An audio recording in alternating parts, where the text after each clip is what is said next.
Hello,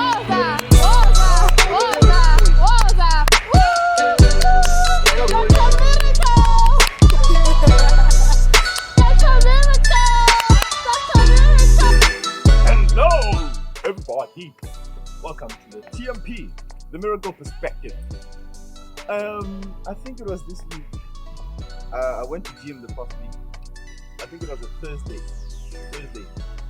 So I went to gym.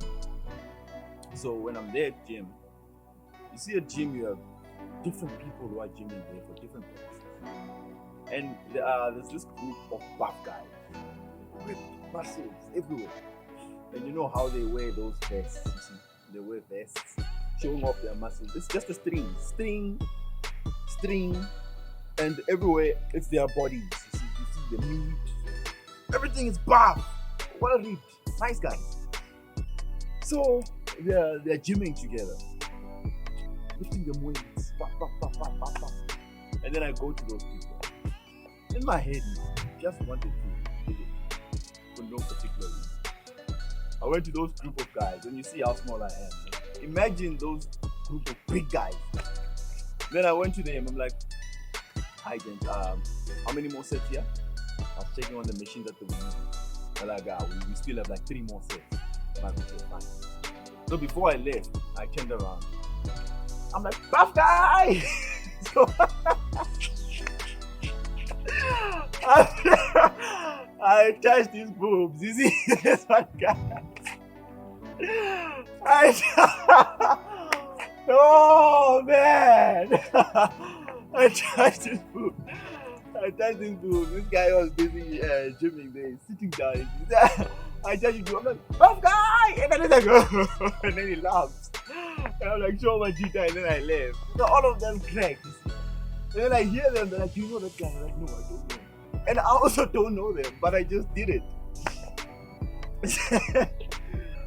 Oh man. Okay, there's no moral of the story there. Just telling you guys. I'm just telling you guys. But now here's the moral of the story. The moral of the story is that I'm comfortable in who I am. I know myself and I have nothing to be scared of. I can talk to anybody. And that's what I'm trying to instill in some of you who are struggling to do things because what are people gonna say? You see, if I thought what are these guys gonna say, they could just beat me. You see, the other time I spoke about fear. That fear, you paint a picture of a reality that doesn't exist, and you are scared of that reality, and then you cannot move forward. I just do not wanna be stuck in a position because I think, what if I go to those guys and I do what I'm about to do, and they just beat me up? Look how big they are. They could have done that. But because it was in my mind, I wanted to confront that fear. And that is confidence. Those guys now, when we meet at gym, "Hey, chief, we're fine." I just created a relationship out of nowhere. Guys, confidence is very important in life. Last week I talked about the surrounding. Your surrounding needs to change. And I gave you homework. How many people did the homework? And how do you feel today? Please comment below. If you did what I said about confidence, changing your surrounding, I'm telling you guys, if you could only do that one thing, change your surrounding, there's a lot that could have changed in terms of how you feel about yourself. Which leads us to the second step that you need to take in building and boosting your confidence. And that is self-talk. What do you talk about yourself? When you're sitting with yourself alone, wherever you are in your own space, what do you say to you about you? That is very important, guys. You see, a lot of people with self-sabotage. You tell yourself things that are not conducive for yourself. A lot of people rely a lot on what people say about us to control our feelings and how we feel and how we act. But it's not sustainable. You cannot rely on other people's opinion of you to live your life in a particular way. That is not sustainable. The most sustainable thing you can do is rely on what you say about you. You see, what you think will influence what you say. What you say will influence what you do, and vice versa. If you think you're not good enough, you will speak words that will define that you're not good enough, and your actions will follow the same chain. But if you think I'm good enough, I can do this, then you will speak positivity and you will act accordingly. Look at it. Look at this. What is this? The king of the jungle, the lion. Who told the lion that is the king of the jungle? Who told the lion? Anybody knows? Actually, we people define the lion as the king of the jungle. Why? Because it acts like a king of the jungle. And I believe it also speaks like the king of the jungle. Because when it roars, it influences the whole space. Everybody shakes. Everything shakes. It's crumbling. Is it crumbling or crumbling? Whatever. Crumbling. When the lion roars, the sound of the lion will affect everything around. And I think it starts here in what it thinks about itself.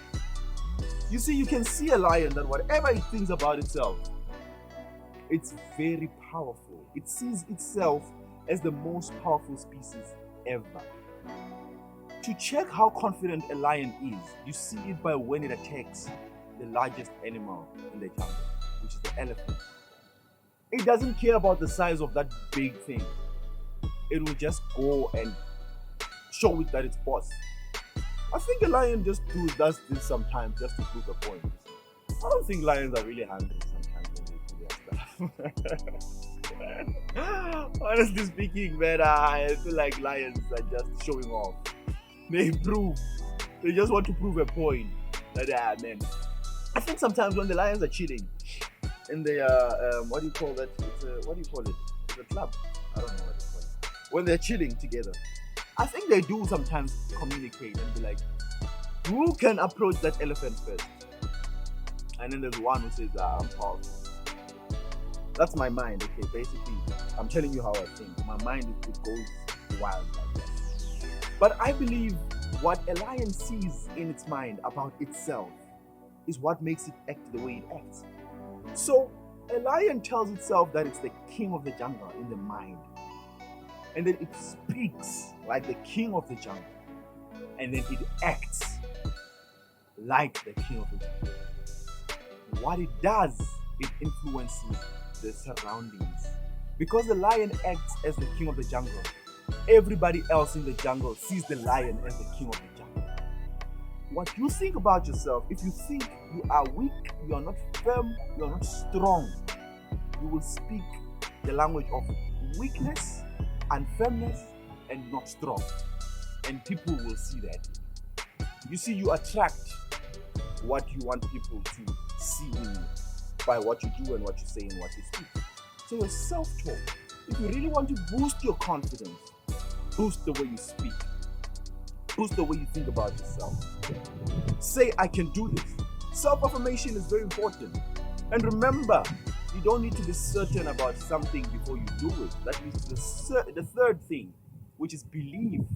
I want you to watch my video on belief. I spoke about belief. Remember, belief is you do things, you trust something without being sure that it's gonna happen. Or you're not certain, it's not certainty, but you believe that it's gonna happen. So you do something because you believe. You must trust something before you even see it. Then you will act in a particular way. If you believe that you are confident and you can do whatever you want to do with, believe it, then you will see your life change. Watch this video about it. Yeah. 3 things: surroundings, self-talk, believe that you can do that. It's finished. I'm creating a song, guys. The Miracle Perspective song is coming out. very, very soon. The miracle is doing the most. The miracle perspective is doing the most. It's finished. Boom.